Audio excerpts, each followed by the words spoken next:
Hello everyone, আসসালামু আলাইকুম। Welcome to my channel. আজকের রেসিপি পাউন্ড কেক। কীভাবে খুব সহজে ঘরে বসে পাউন্ড কেক বানানো যাবে সেই রেসিপিটাই শেয়ার করব। খুবই ইজি রেসিপি।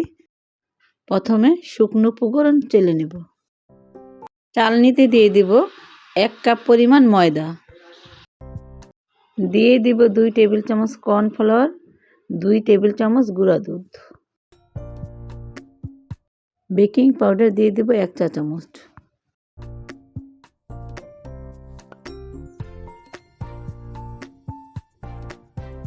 এখন সবগুলো উপকরণ একসাথে চেলে নেব।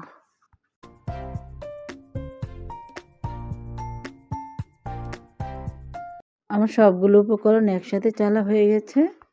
এখন একটি সাইডে রেখে দেব।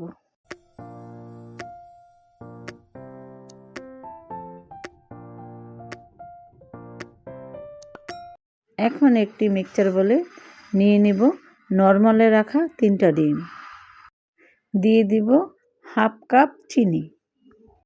আমি মিষ্টি কম খাই তাই চিনিটা কম দিয়েছি। যারা মিষ্টি বেশি খাবেন তারা একটু বেশি দেবেন। এখন একটি বিটার দিয়ে আস্তে আস্তে বিট করে নেব যতক্ষণ না চিনিটা গলে যায়। এখন দিয়ে দিব 1/2 কাপ পরিমাণ সয়াবিন তেল। আমি কেকটা তেল দিয়েই বানাবো, কোনো রকম বাটার ইউজ করব না। তেলটা একসাথে দেব না, অল্প অল্প করে দেব। অল্প অল্প করে দিয়ে বিট করে নেব। পুরোটা তেল দেওয়া হয়ে গেছে। এখন আরও কিছুক্ষণ বিট করে নিতে হবে। এখন দিয়ে দেব 1 চা চামচ ভ্যানিলা এসেন্স। বিট করা হয়ে গেছে। এখন দিয়ে দেব শুকনো উপকরণ। একসাথে দেব না, অল্প অল্প করে দেব।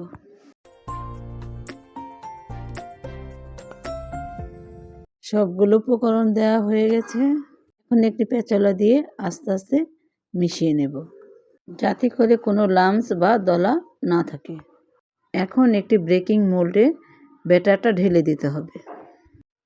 একটু উঁচু করে চারদিক থেকে ব্যাটারটা দিয়ে দিতে হবে যাতে সমানভাবে ফ্লাপ হতে পারে। এখন কয়েকবার ট্যাপ করে নেব। আমি কেকটা ওভেনে বেক করব তাই 10 মিনিট প্রি হিট করে নিয়েছি। এখন কেকটা 180 ডিগ্রি সেলসিয়াসে 40 মিনিটের মতো বেক করে নেব। কেকটা বেক হয়ে গেছে। এখন কেটে দেখাবো।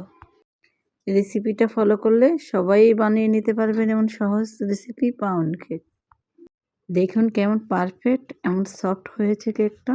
ভিডিওটা ভালো লাগলে লাইক দিবেন, সাবস্ক্রাইব করে পাশে থাকবেন। আল্লাহ হাফেজ।